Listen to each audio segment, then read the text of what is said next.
Hey everyone, welcome back to SAS Beast Pro. Today we're diving into the 7 Figma settings on PC you're using wrong that can completely change the way you work in Figma, making your design process faster, cleaner, and much more organized.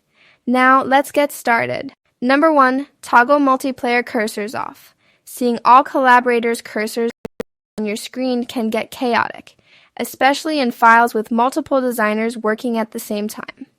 Turning them off reduces distractions and helps you focus better on your own design work. Alright, let's get into the steps. Step 1. Open your Figma file in your web browser, making sure you're logged in so you have full access to the interface. Step 2. Locate the icon at the top of the screen, usually near the menu bar, and click it to reveal the drop-down options. Step 3. Click on the View option, which contains all the visual display settings for your file. Step 4. Find the Multiplayer Cursors option.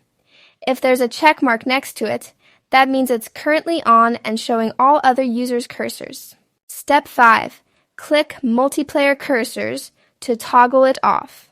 The check mark will disappear, and all other users' cursors will no longer be visible, leaving you with a clean, distraction-free workspace. Number 2. Adjust nudging increment value.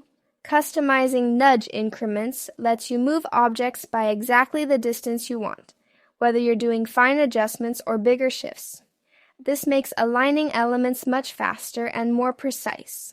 Here's how it's done. Step 1. Click the Figma icon in the top left corner to open the main menu, which contains all the core settings. Step 2. Hover over or click on Preferences to access personal settings that affect how Figma behaves. Step 3. Select Nudge Amount. From the sub-menu, a small settings window will appear where you can customize your increments. Step 4. Set the small nudge value to the pixel amount you want for regular arrow key movements. For example, 1 or 2 pixels for precise positioning. Step 5. Set the big nudge value for when you hold Shift and use arrow keys. This could be 10, 20, or any number that feels comfortable for larger adjustments. Step 6. Click outside the window or use the close icon to apply your changes. Your new nudging settings are now live and ready to use in your designs. Number 3. Delete unused local styles. Old unused styles clutter your file and make it confusing to find the right colors, text, or effects. Cleaning these up makes your file lighter and easier to work with, especially in larger projects. Let's do it. Step 1. Open the Figma file that contains your local styles, ensuring you're in the correct project where the cleanup is needed. Step 2. Go to the Assets tab on the left panel. This is where all your components, styles, and libraries are displayed. Step 3. Click the Library, 4 dots, icon to view all local styles that are currently applied in your file. Step 4. Browse through the list to identify styles that are no longer used or relevant. Step 5. Select Remove Style for each unused style to delete it permanently, leaving only the styles you actively use, which makes working with components much faster. Number 4. Hide the ruler display. Rulers are helpful for precise placement, but leaving them on all the time can add visual noise. Hiding them keeps your canvas clean, and any guides attached to the rulers will also disappear. Here's how it's done. Step 1. Open your Figma project and navigate to the page or frame where your guides and rulers are currently visible. Step 2. Press Shift+R on your keyboard to quickly toggle the rulers on or off. This shortcut works instantly.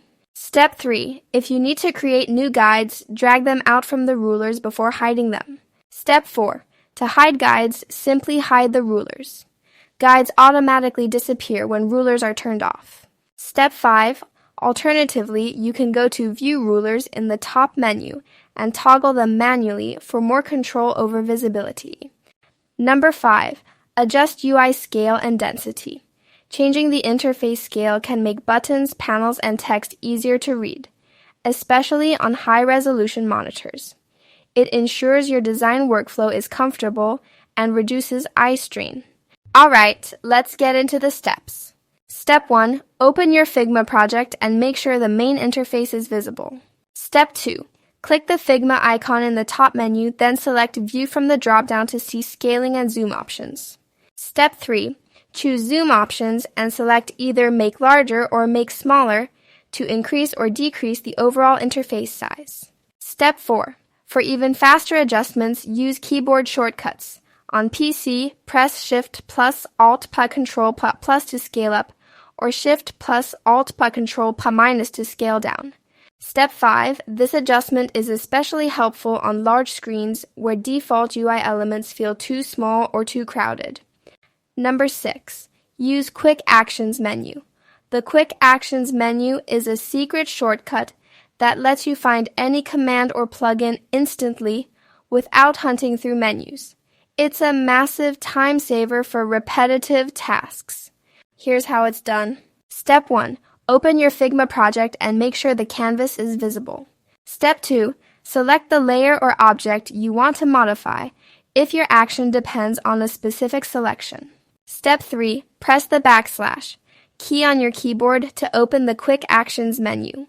Step 4. Start typing the action, menu item, or plugin name you want to use. For example, Font Replacer or Flatten Selection. Step 5. Press Enter to execute the command immediately. Step 6. Make sure the relevant layer is selected if the action requires it. Otherwise, the command might not apply. Number 7. Review the backup file history. Figma automatically saves versions, but checking your file history lets you track changes, recover lost work, and understand how your design evolved. It's crucial for project management. Let's do it. Step 1. Open the Figma file you want to review, either in the desktop app or web browser. Step 2. Click an empty spot on the canvas to ensure no layers are selected, which allows access to the full file menu. Step 3. In the top toolbar, click the file name to reveal a drop-down menu. Step 4. Select Show Version History from the menu. A timeline panel will appear on the right side of the screen. Step 5. Review the timeline, starting from the most current version at the top, then scroll down to see autosaved and name versions from earlier dates. Step 6. Click any version to preview it and restore if needed, giving you full control over your project's past changes. Thanks for watching. If you found these tips helpful, make sure to subscribe to SaaS Beast Pro so you never miss a new design hack.